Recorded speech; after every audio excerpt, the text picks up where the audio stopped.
Hi friends, welcome to homely mum channel. ఇవేంటో తెలుసా? Meal makers. So ఇవి మనం ఉప్పు పసుపు వేసి బాగా కొంచెం వేడి నీళ్ళల్లో 10 మినిట్స్ బాగా ఉడకనిచ్చి ఆ నీరంతా బాగా పిండేసిన తర్వాత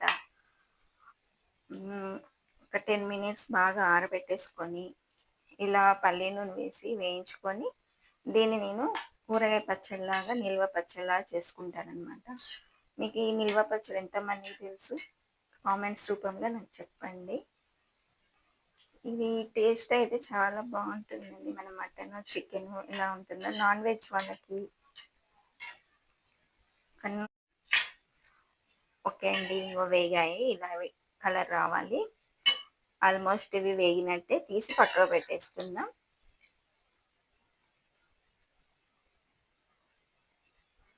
చూసారా, బ్రౌనిష్గా రావాలి. ఈ కలర్ వచ్చిన తర్వాత తీసేద్దాం.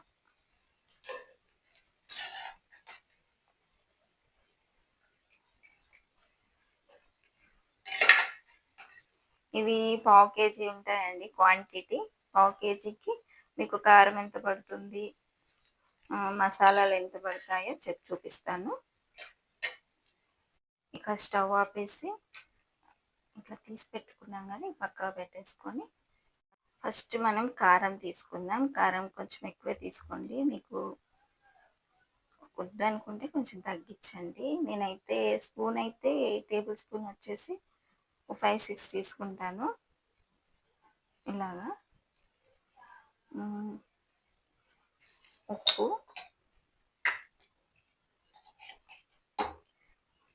ఎక్కువ తినేవాళ్ళు కొంచెం ఎక్కువ కానీ చూసేసుకోండి. ఉప్పు అనేది తర్వాత అయినా యాడ్ చేసుకోవచ్చు చాలకపోతే.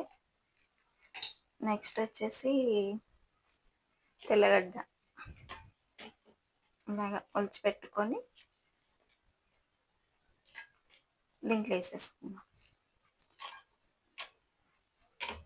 ఈ మూడు కలిపి మిక్సీ పట్టేసుకొని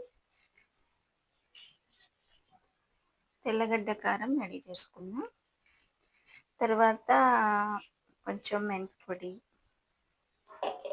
కొంచెం ఆవాల పొడి ఇలా చూసారు కదా, ఇట్లా పేస్ట్ చేసుకోవాలి.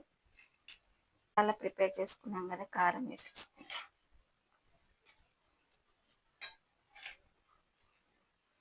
కానీ